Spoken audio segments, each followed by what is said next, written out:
Well, today I'm going to share with all of you the numerous examples of writers' last words, absolutely last words. Before they left this world for their eternal abode, they uttered these words. Well, let's start one by one. This is what Emily Dickinson said. I must go in, the fog is rising. I must go in, the fog is rising. Let's see what Henrik Ibsen said. Henrik Ibsen. He responded to his maid and said, on the contrary. On the contrary.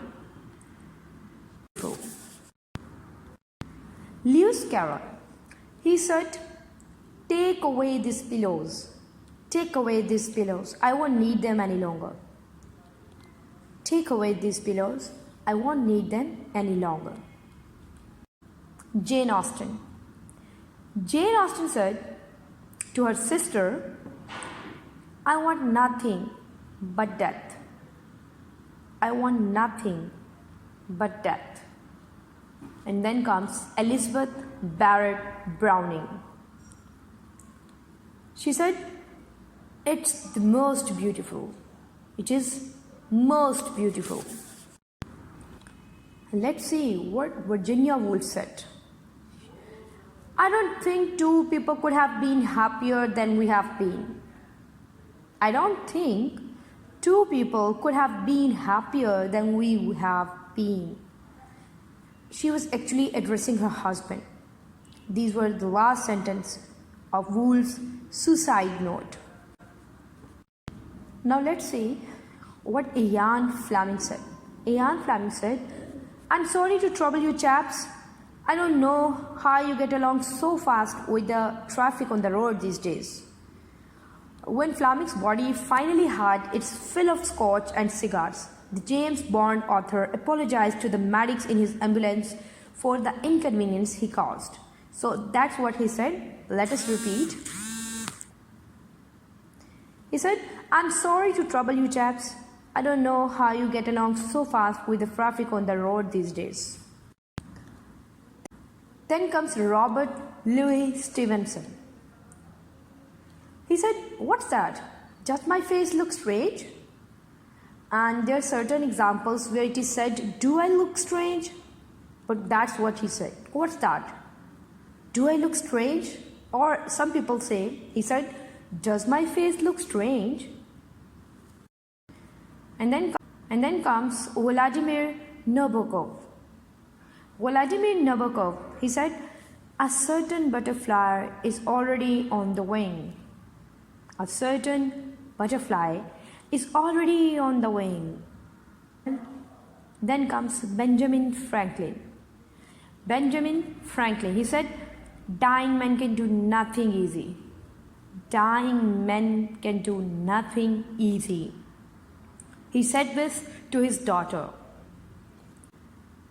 And then let us see what James Joyce said. He said, does nobody understand? Does nobody understand? And then comes another really interesting sentence said by one of the most famous writers ever, Ernest Hemingway. Ernest Hemingway, he said, good night, my kitten. And this was said to actually his own wife. Good night, my kitten. Then comes the turn of Winston Churchill. Winston Churchill. He said, I am bored with it all. I am bored with it all. Charles Dickens. Charles Dickens, he said, on the ground. On the ground. It was actually a reply to his sister-in-law who recommended lying down. So that's what he said in a reply, on the ground. Now William Hazlitt. William Hazlitt said, well, I have had a happy life. Victor Hugo. Victor Hugo, he said, this is the fight of day and night. This is the fight of day and night. I see black light. I see black light.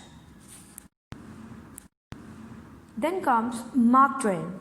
Mark Twain, he said, goodbye, goodbye, if we meet. And yes, he could not utter any longer.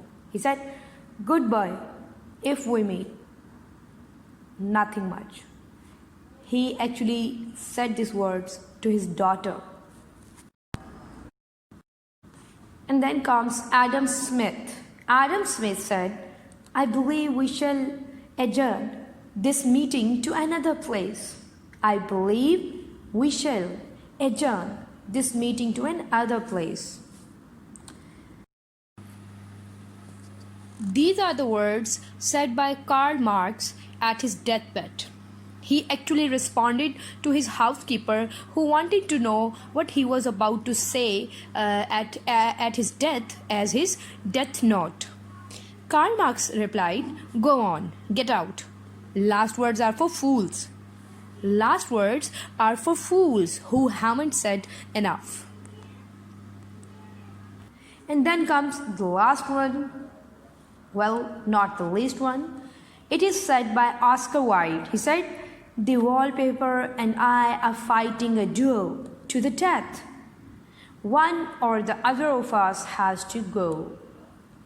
The wallpaper and I are fighting a duel to the death. One or the other of us has to go. I hope you liked the video. Take care.